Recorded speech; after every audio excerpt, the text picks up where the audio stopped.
Slavery in ancient Rome was commonplace, brutal, and vast on an almost unimaginable scale. From its earliest beginnings as an agricultural backwater on the river Tiber, Rome and the colossal empire it spawned created an insatiable appetite for human flesh. An interconnected network of roads, ships, traders, shackles, and whips. A machine built of corruption and violence. To capture and transport human beings immense distances. Men, women, and children who were either beaten, raped, diseased, or starved into submission, then put to work and called slaves.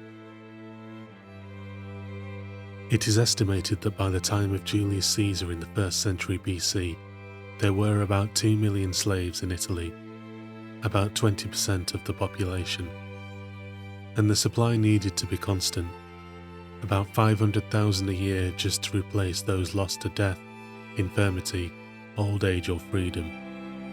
500,000 a year just to keep the numbers up. So where did these people come from? In the early days, as the Republic and later Empire expanded, it was through barbarian conquest. Those left behind from the inevitable slaughter of tribes foolish enough to resist the Roman war machine were rounded up, shackled and devoured by this new civilization. In later years this changed. The boundaries of the empire settled Britain to the northwest, Mesopotamia to the east, and with no further savages to conquer, the empire looked inwards, to those born of slave mothers, a major source of supply, to trade with those at the margins of the empire, and perhaps, most gruesome of all, to newborns taken from town rubbish dumps. It was called exposure. Parents of an unwanted baby would abandon their child alone in the open to die, either to rid themselves of a further mouth to feed, if the child was considered infirm or deformed in some way, if the paternity of the child was undesirable. The infant would be lifted from amongst the putrid refuse of the city and taken to a family in need of a slave, or perhaps to some enterprising tradesman to be raised out of infancy, and when ready, sold to the highest bidder. And so for those that survived long enough to be found, exposed infants added considerable weight to the numbers of the newly enslaved.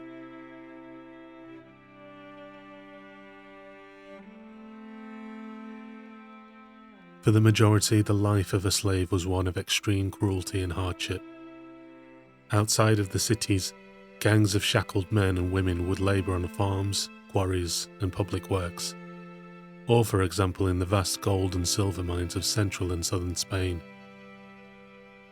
Here, massive underground networks, some holding up to 40,000 slaves in darkness, sweat, blood, and dirt, provided for the dispossessed a noxious abyss. Smoke from the colossal smelting stacks burned the skin white. Starved of the barest of rations, any slave who chose the slightest insubordination, or even attempt escape, would be whipped, tortured, and executed, either by the masters themselves, or perhaps at the hands of the specialist private contractors who could always be relied upon to dispatch those imprudent amongst the chattel to actually attempt resistance.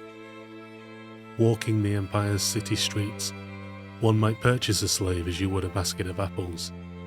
Slaves lined up for the market would have their feet coated with white chalk to mark them as imports from the provinces. By law, traders were required to inform prospective buyers if any of their stock had previously attempted suicide, a hassle perhaps best avoided. The life they could expect once sold would be as varied as the nationalities of the slaves themselves. Of course, many would eventually accrue experiences in common. To be beaten, raped, humiliated, and exploited was the norm. Stories of exceptional cruelty dealt to slaves a legion. Vettius Pollio, a friend of the Emperor Augustus, would punish a clumsy servant by feeding him, while still alive, to swarms of flesh-eating eels. After beating to death his pregnant wife, the Emperor Nero, having evidently lost what little remained of his sanity, found the ideal replacement in a boy who looked rather like his murdered spouse. So Nero castrated him, dressed and coated the boy in makeup to better resemble his dead wife, and perhaps as a cruel joke, nicknamed him Sporos, which translates as spunk. Huge rewards were offered to anyone who might perform the necessary surgery to complete the unfortunate boy's transition to womanhood, so that, of course, the union might be properly consummated. A fact known to every slave throughout the empire. Sporos's body and life were not his own.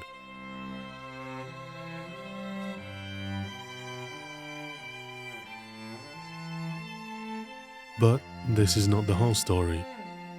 The Roman Empire and the number of slaves within it was vast, and so inevitably there were exceptions to those who suffered such immeasurable cruelty and hardship. Because in truth, in Roman society there existed a slave for every conceivable task.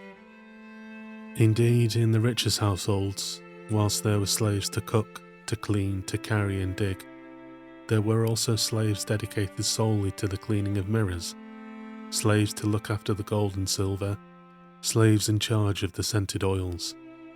The household doctor would also be counted as a slave, the accountant and librarian too.